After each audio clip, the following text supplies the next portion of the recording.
स्वागत है। पिछले कुछ दिन पहले सोशल मीडिया से मुझे ये पता चला कि मेरे खिलाफ एनसीडब्ल्यू ने कोई नोटिस निकाला है। हालांकि वो नोटिस किस विषय में है वो मुझे तब भी पता नहीं था। वो नोटिस अभी तक जब मैं ये बोल रहा हूँ मुझे मिला नहीं है। लेकिन मैं कानून को मानने वाला एक नागरिक हूँ। जैसे ही मुझे सोशल मीडिया से, ट्विटर से ये पता चला कि कोई नोटिस निकला है और महिला कमीशन ने भेजा है, क्योंकि हम महिलाओं का सम्मान करते हैं, तो हम सामने से बिना किसी इधर उधर की बात किए कि मिला नहीं है, कब मिलेगा, जब मिलेगा तब जाएंगे, कोई इधर उधर की बात किए बिना मैं आज नेशनल कमीशन ऑफ वीमेन के सामने अपना पक्ष रखने के लिए, अपनी बात बताने के लिए मैं आया। जैसे ही आज मैं कमीशन की ऑफिस पे गया तो सबसे पहले मेरे साथ जो मेरे वकील थे उसको रोका गया। ये कहा गया कि कमीशन का कानून है अपना कि वकील किसी के साथ नहीं आ सकते। हमने कहा कि संविधान में लिखा है कि सबको कानूनी असिस्टेंस लेने का अधिकार है। मुझे रोका गया, बोला आपको अकेले को ही आना पड़ेगा। जैसे ही मुझे फर्स्ट फ्लोर पे कमीशन की ऑफिस के अंदर ले जाया गया, जहां चेयरमैन मैडम बैठती है, उसके चैम्बर में ले जाया गया। मैंने कमरे का दरवाज़ा खोलते हुए पूछा कि मैं कम इन मैडम। उसने बड़ी एरोगेंसी से कोई जवाब नहीं दिया और मेरी तौर देखते हुए बोला कि बहुत ही बदतमीज हो तुम, क्या औकात है तुम्हारी और क्या हैसियत है तुम्हारी। मुझे ये कहा गया। मैं शॉक हो गया कि ये क्या भाषा है, ये किस टाइप का इन्वेस्टिगेशन है, ये किस चीज़ के लिए मुझे इस कमरे में, इस ऑफिस में बुलाया गया। मैं शॉक हो गया। मैं कुछ नहीं बोला क्योंकि वो चेयर पे बैठी है। चेयर की रिस्पेक्ट करना सिटीजन होने के नाते मेरा फर्ज बनता था। मैं सुनता रह गया। मुझे पूछा गया कि ये कौन लोग हैं जो बाहर आए हैं, क्यों आए हैं इतने लोग, और मुझे बड़े भद्दे तरीके से, बड़ी घटिया तरीके से ट्रीट किया गया 2 मिनट के लिए। बहुत डांटा गया, बहुत धमकाया गया। ये कर दिया जाएगा, पुलिस के हवाले कर दूंगी, तुम्हारे ऊपर एफआईआर करवा दूंगी, जेल में भर देंगे, क्या समझते हो अपने आप को, औकात क्या है तुम्हारी। इस टाइप की बातें खुद मैडम ने अपने चैम्बर में मुझे बताई। मैं सिर्फ सुनता रहा। मैं शॉक था, क्या बोलूं क्या नहीं बोलूं। फिर मैं अपने आप से उस कमरे के बाहर निकल गया और मैं अपने वकील जो ग्राउंड फ्लोर पे बैठे थे उनसे मैं मिला और उनको कहा कि मैडम ने मेरे साथ इस तरीके का बर्ताव किया है। ना वो मेरा स्टेटमेंट रिकॉर्ड कर रहे हैं, ना जिस चीज़ के लिए मुझे समन किया गया था उस चीज़ को लेकर कोई बात कर रहे, बस मुझे गालियां दे रहे, धमका रहे। इतनी देर में कमीशन की ओर से पुलिस को बुला लिया गया। फिर पुलिस की ओर इनकी क्या बातचीत हुई मुझे तो कोई पता नहीं है। लेकिन फिर मुझे पुलिस की मौजूदगी में बताया गया कि ऊपर आपको बैठना है। कुछ 8-10 लोग सिविल कपड़ों में थे। वो क्या थे, किस ऑफिशियल कैपेसिटी से वहां थे, क्या उनका कोई पद था, क्या वो कोई ऑथोराइज पर्सन थे, मुझे कुछ नहीं पता है। कोई एक लड़की थी जो लगातार मोबाइल से एक वीडियो ले रही थी। जब मैंने पूछा कि ये वीडियो ऑफिशियल है, मुझे बताया गया कि हाँ ये ऑफिशियल रिकॉर्डिंग हो रहा है। मैंने कहा कि इसका मुझे कॉपी चाहिएगा, क्योंकि ऑफिशियल है तो मेरा अधिकार बनता है कि मैं जो कुछ आपके सामने बोल रहा हूँ और जो रिकॉर्ड हो रहा है वो सारा मुझे मिलना चाहिए। फिर सारे लोग मिलके मुझे धमकाने लगे, डराने लगे कि क्या हो गया, क्या नहीं हो गया, क्या चीज़ है, क्या नहीं है। कुल मिला के अगर आप देखेंगे तो इस पूरे वाकया में कहीं पर भी नोटिस को लेकर के एनसीडब्ल्यू का कोई इंटरेस्ट नहीं था। उनका इंटरेस्ट था मुझे धमकाने में, मुझे डराने में, मुझे बद्दी तरीके से गालियां देने में उनका इंटरेस्ट था। और अंत में जब उनका ये इंटरेस्ट खत्म हो गया, फिर पुलिस को बोल दिया कि अब उसको उठा के ले जाओ और थाने में रख दो। ये क्यों हो रहा है? ये सारा जो आज पूरा दिन जो घटनाक्रम हुआ है ये इसलिए हुआ है कि गुजरात में चुनाव आ रहे हैं। इस चुनाव में पाटीदार समाज बीजेपी के खिलाफ खड़ा हो चुका है।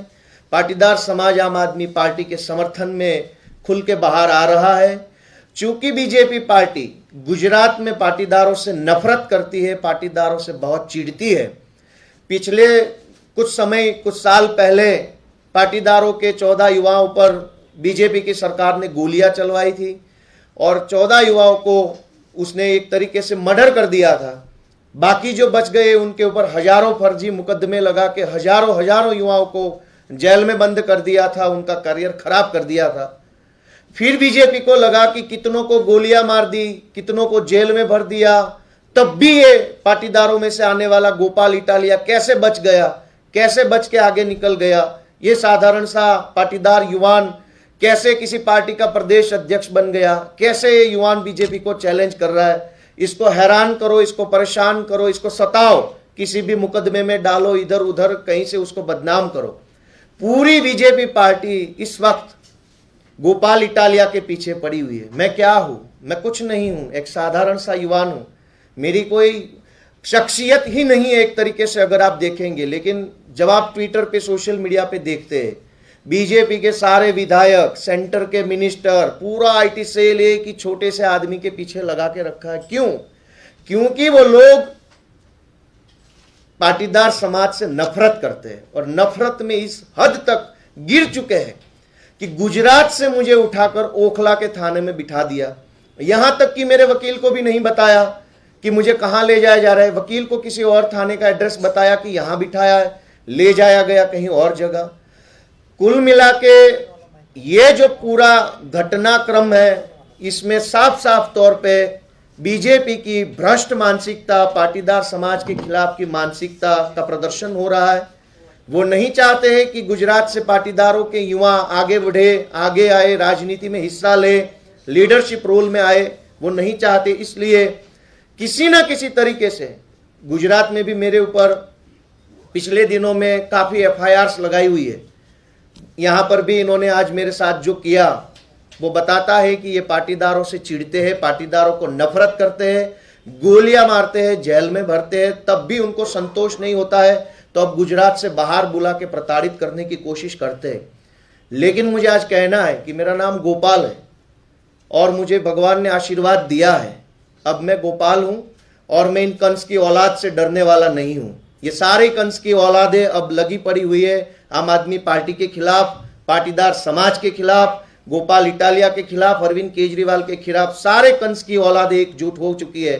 लेकिन हम भी गोपाल है, हम भी ईश्वर की संतान हैं। इन सारी कंस की औलादों के सामने लड़ेंगे और जीत के दिखाएंगे। Thank you. Gopal ji, police ने आपसे क्या कहा? पुलिस ने थाने पे ले जाके मेरे से सिर्फ यही कहा कि इन सारी चीज़ों में क्यों पड़ रहे हो, इतने ताकतवर लोगों से क्यों पंगा ले रहे हो, छोड़ दो ना ये सारी चीज़ें, इतने परेशान क्यों हो रहे हो। मैंने उनसे रिक्वेस्ट करा कि सर आपके पास जो भी कानूनी कार्रवाई का आदेश हो कार्रवाई करिए, आप मुझे इस तरीके से समझाइए मत। मेरी लड़ाई जो है वो बेईमानों के सामने है, पाटीदार समाज के दुश्मन जो बीजेपी वाले हैं उनके सामने मेरी लड़ाई है। चाहे जो मर्जी मुझे जेल में डाल दे, फांसी पे लगा दे, गोली मार दे या पूरे देश में मेरे खिलाफ मोर्चा निकाले, मैं ये लड़ाई लड़ता रहूंगा।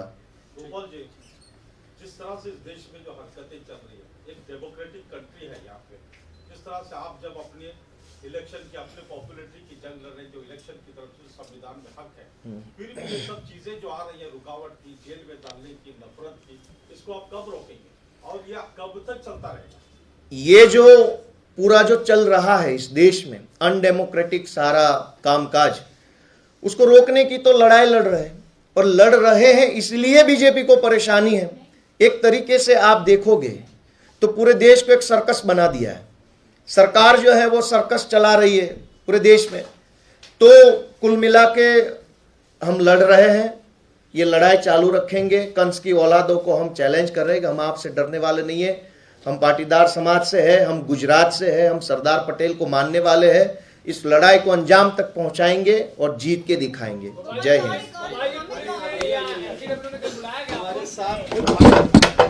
गोपाल जी,